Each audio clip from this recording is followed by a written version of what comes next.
Welcome back to the Installation Art Podcast. Today we're doing something a little different again.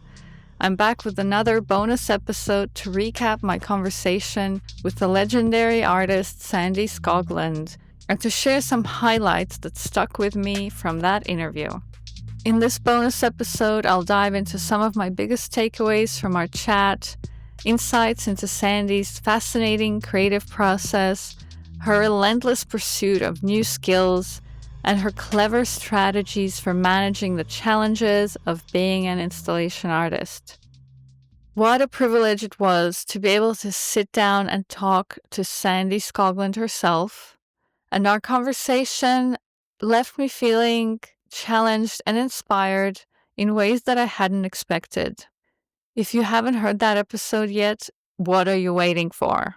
And if you'd like some more background information on her early days, her childhood and youth, the studies, and then the first struggles of trying to find a voice as an artist, trying to find a space and that kind of compromise or balance between working as a teacher and being an artist, then I definitely recommend you go listen to her interview with the Jealous Curator on Art for Your Ear podcast. I will link it in the show notes.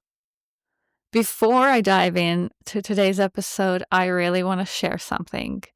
I recently received a lovely DM from a new listener, and I just have to share it.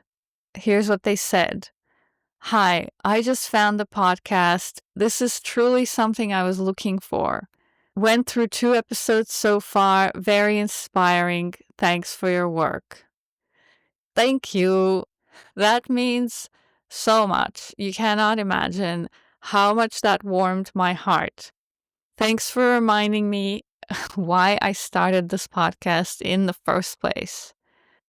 If you are listening now and you've been enjoying the show, I would love to hear from you too. So stick around to the end to hear about how you can send me a voice message that could potentially be featured on a future episode.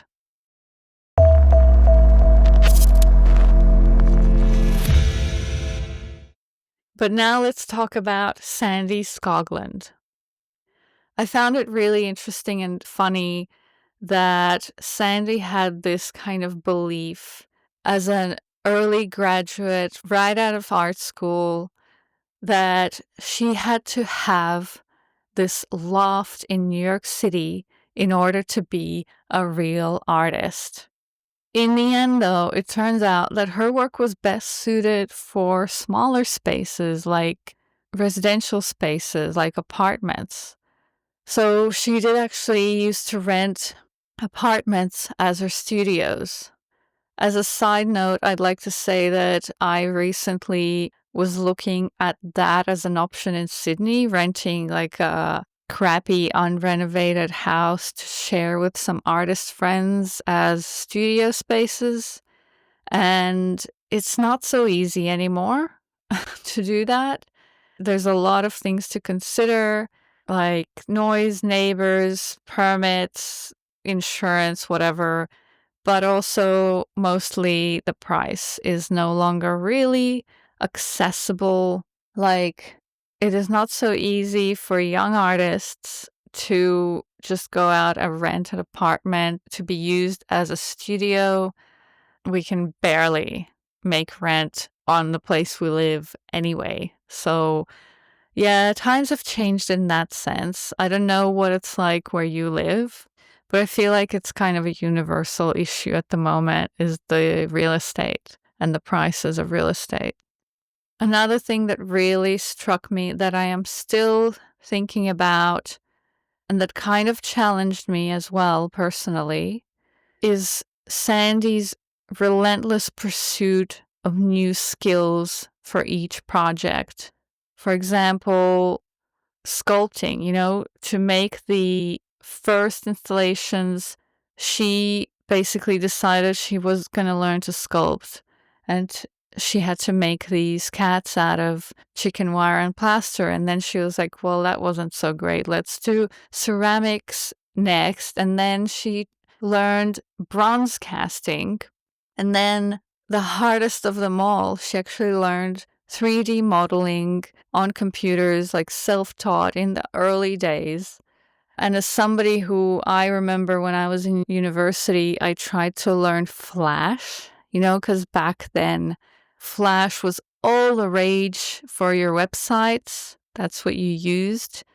And I tried learning it, and it was so onerous. And I remember I was following these tutorials that came with the program, and they skipped a step. Obviously, they hadn't checked the tutorial very thoroughly.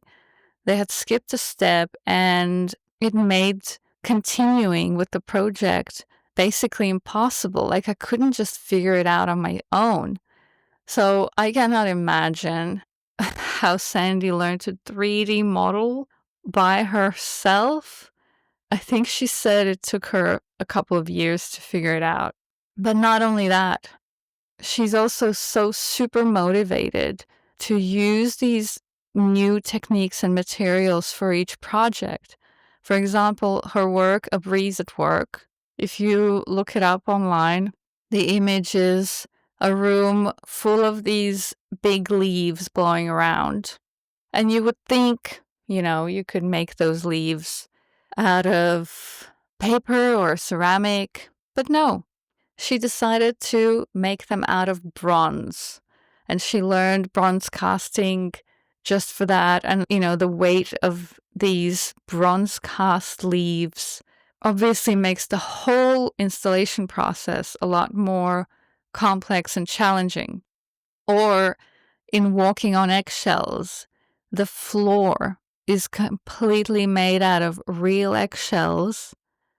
I can't even begin to think of the enormity of that undertaking, and the fact that then the model in the picture, like, they step on the eggshells. So you have to take the photo immediately, and you don't get any do-overs or second chances because the shells are already broken. But not only that, all the bathroom fixtures featuring in that installation, the bathtub, the toilet, the sink, they're not just real objects or sculpted from materials she had already known how to use. She made them from paper, and she learned the art of paper casting with the help of an expert in that field. So for me, her willingness to dive in from the deep end and just embrace the fact that she doesn't know a material and she needs to learn it from scratch for this one project, and then the next project is going to be something else, and she's not really interested in using what she already knows. For me, that's both admirable and intimidating at the same time. The commitment of time, which is what makes her project so long in many ways, is something that honestly until I spoke to her, not even considered. I was like, no, I'm done with school. I don't want to learn any more new skills. Don't make me go and learn this computer program. I'll figure out how to do something without, of course, I've learned things along the way. You cannot help but learn through doing stuff. But now I'm thinking, what if I pushed myself? What if I tried a material or a technique that I've never tried, don't know anything about, but can learn? Because if Sandy Skoglund could learn 3D modeling, then we can all learn something that seems intimidating and time-consuming that will make our work better, potentially. So, yeah. It's interesting and challenging, and I am looking at buying art materials that I've never ever used in my life, don't know what to do with them, haven't touched since I was a kid, and I'm like, well, maybe, why not? Just try it.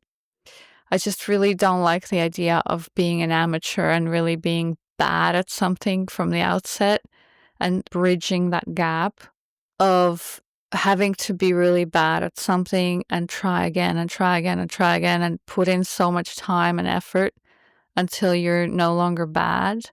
And there's not really a guarantee that it's going to be good in the end. Like, how long is it going to take? I don't have 10,000 hours to master a new medium or a new technique or a new material. I don't have the patience for that. So it's an interesting thing to think about. Another thing that she mentioned that I found very interesting was her way of managing some storage issues. Her work is massive. Each installation is so detailed, full of elements. It's large, it's the size of a room. So, when faced with some storage issues, she actually offered her works to institutions as a gift to donate a work to a museum. She said she approached a couple of institutions, first come, first serve basis. Whoever said yes first got the work for free. And I thought that was actually quite brilliant. This approach is like two-sided benefit for an artist to do that. On the one hand, you don't have the storage problem anymore or the restoration issues. You don't have to worry about that work anymore. It's someone else's problem now. And they can store it in their much bigger storage spaces. But also, as a big bonus, you are assured that the work will be kept and perhaps, hopefully, also shown every once in a while, but at least you can be sure that it will be kept by an institution who values it. And at the same time, you can say, as a young artist, yeah, my work is in such and such collection, permanent collection. You don't have to mention the fact that, well, I gave it to them for free. It doesn't matter. It's theirs now. It's in that collection. I think that's a brilliant idea, brilliant move. I don't know if there's a lot of other artists who have done that. I haven't heard of it before, I don't think. So, yeah, I love that. I love that idea. I'm kind of thinking like, yeah, interesting. I mean, of course, it helps that, she had shown with that institution before. She had some kind of a prior relationship with them. So, of course, there was cause to offer them the work. But still, just an idea. If you're an artist and you have an installation that you don't know what to do with, contact an institution and ask them if they want it. Why not? Try it. I don't know if I should talk about this. This is a bit strange and morbid, but I had to do my will. And obviously, all my closest friends and family are in Estonia, and I'm here in Australia, and all my work is here in Sydney. And I thought, well, if something happened to me and my partner, there's no one here who would care to take care of my art, like his family. I'm not being cynical, I'm just being realistic. They wouldn't know what to do with it or see value in trying to do anything with it. They're not even aware of what you do with art that's sitting in a storage space. So I put it in my will that my art is to be donated to some museum or other here in Sydney. And honestly, it's like, would they want it? I don't know. Would they be like, oh, no, thanks? Probably. But I mean, you gotta shoot your shot, like if that's something that happens, I'm already dead and I cannot advocate for my work myself. So maybe my will can do something for me. Who knows? But yeah, there you go. Sometimes, as we know, dying really helps an artist's career. So you can't just not think about it, Okay, let's get out of this morbid talk and back to Sandy. Another thing that I thought was interesting and noteworthy was her process of learning, which is kind of what I'm going through myself, of making your work more long lasting, making it more transportable, panels that you can take apart and then reassemble, that can be installed without the artist's presence. This kind of stuff. It's kind of in the realm of engineering and design that we do actually have to think about as installation artists. And also the archival quality, the impermanence of the materials. Like Sandy's example is an extreme example where she used cheese doodles to make this whole big installation. And luckily she started with a smaller work and then realized in the process that these cheese doodles completely lose their neon orange color after a couple of weeks. And so she had to somehow take steps to preserve it if she wanted to use that material. I mean, if it was me, honestly, I would have said, no, let's find something else.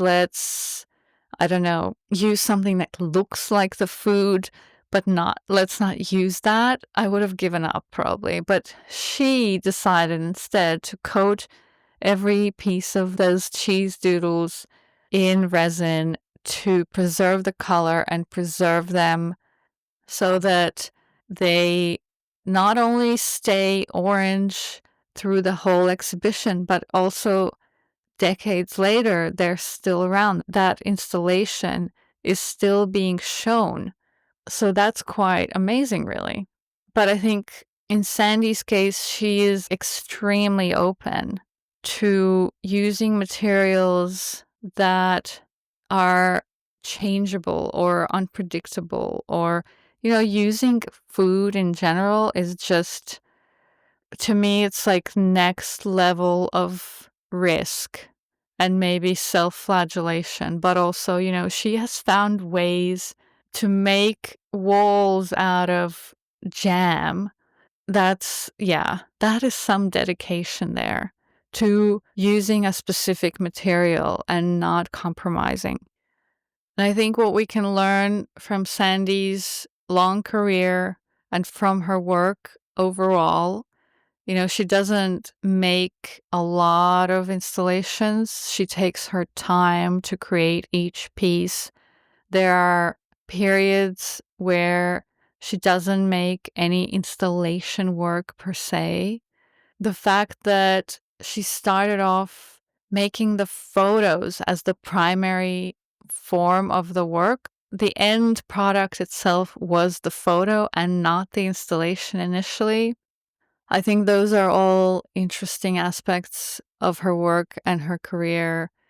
And also the realization that success as an artist isn't about ticking certain boxes or arriving at a certain destination, like having that loft studio in New York City, but it's about going from one project to another and learning something new and finding ways to do something that you put your mind to, regardless of the time and the effort and the experimentation it takes to get there.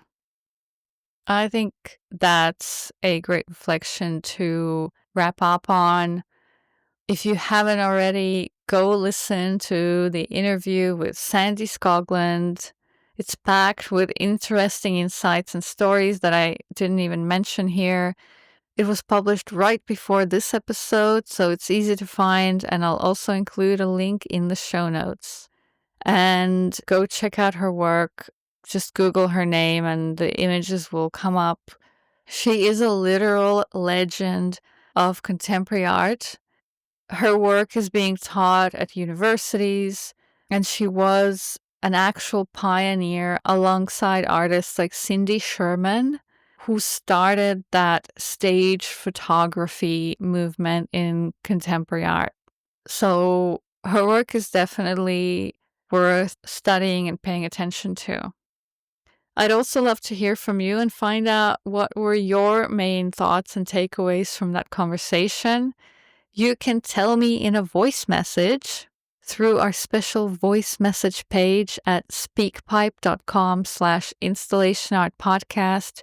Or if you prefer to type, then you can also send us an email, anastasia@installationartpodcast.com. And who knows, your message might even get featured on the podcast.